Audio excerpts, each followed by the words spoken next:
बिस्मिल्लाहिर्रहमानिर्रहीम। अस्सलाम वालेकुम। आज मैं आपको सूजी का हलवा किस तरह से बनाया जाता है वो सिखाऊंगी। तो सूजी का हलवा बनाने के लिए हमें चाहिए होगा सूजी 250 ग्राम, तेल 250 मिलीलीटर।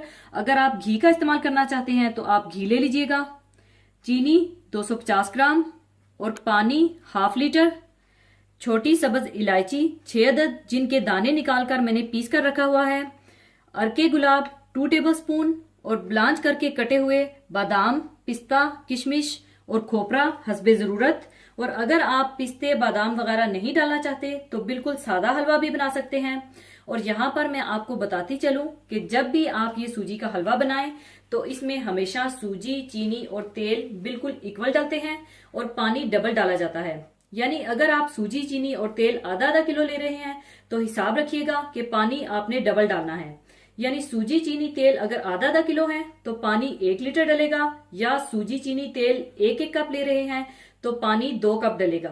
और एक और बात, अगर आप इस हलवे में कलर ऐड करना चाहते हैं या जाफरान तो ऐड कर सकते हैं, ये आपकी मर्जी पर है, आप जिस तरह चाहें बना सकते हैं।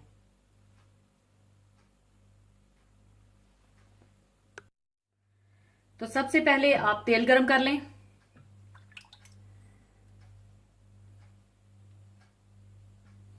जब तेल थोड़ा सा गर्म हो जाए तो आप इसमें सूजी डाल दें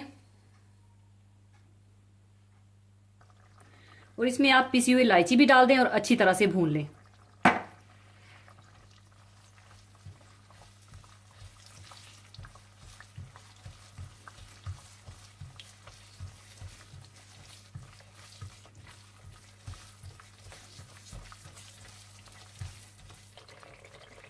और साथ ही आप पानी बॉयल होने के लिए रख दें।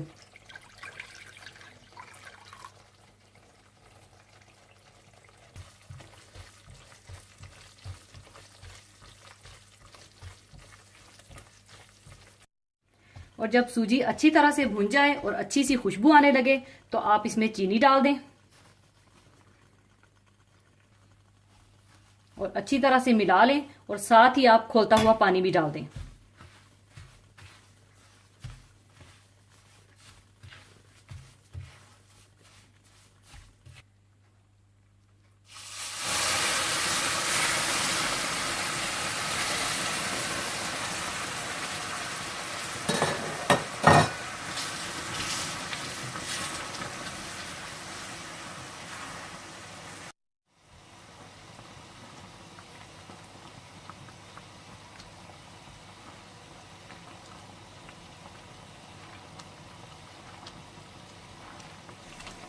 और साथ ही आप इसमें पिस्ते, बादाम और किशमिश डाल दें और अरके गुलाब भी डाल दें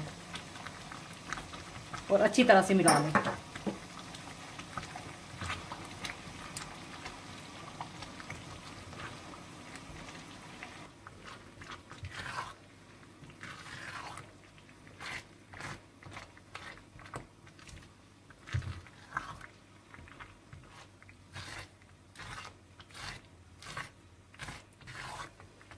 अच्छी तरह मिलाने के बाद आप इसे बिल्कुल हल्की आंच पर 5 मिनट के लिए दम पे लगा दें।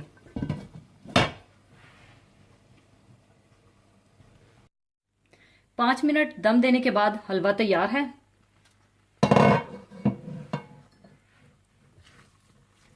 और अब इसे मैं सर्विंग प्लेट में डाल लूंगी।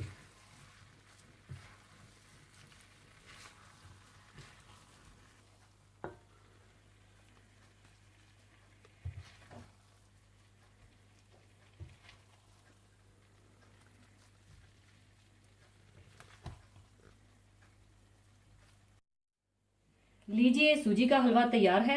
जरूर बनाइएगा और दुआओं में याद रखिएगा। और जाने से पहले एक हदीसे पाक शेयर करना चाहूंगी। हदीसे पाक इस तरह से है। हजरत उसामा बिन जैद रजी अल्लाह ताला से रवायत है कि नबी करीम सल्लल्लाहु अलैहि वसल्लम की साहबजादी ने आप सल्लल्लाहु अलैहि वसल्लम को इतला फरमाई कि उनका एक लड़का करीब अलमर्ग है। आप सल्लल्लाहु अलैहि वसल्लम तशरीफ लाएं।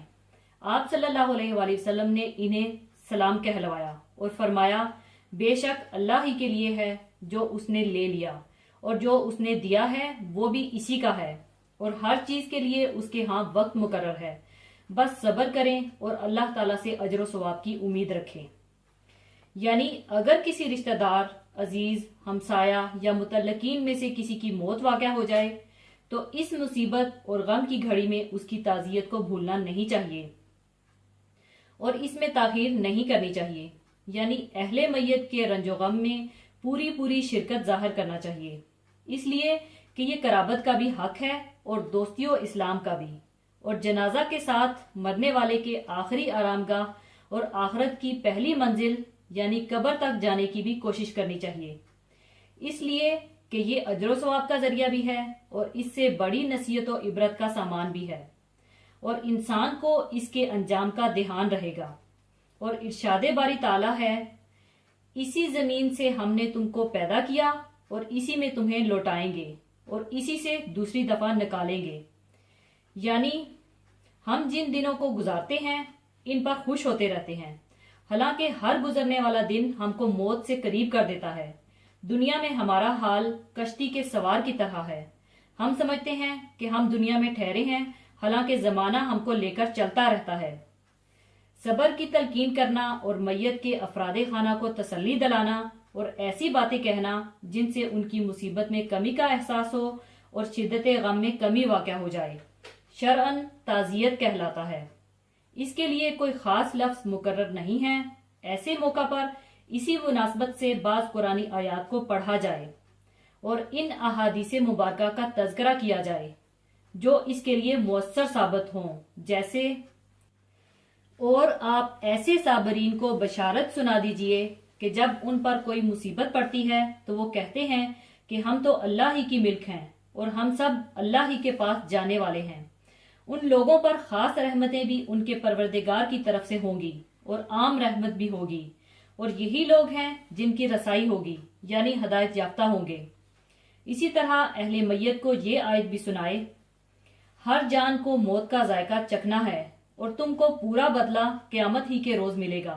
तो जो शख्स दोज़ख से बचा लिया गया और जन्नत में दाखिल किया गया सो वो पूरा कामयाब हुआ और दुनियावी जिंदगी तो कुछ भी नहीं, सिर्फ धोखे का सौदा है।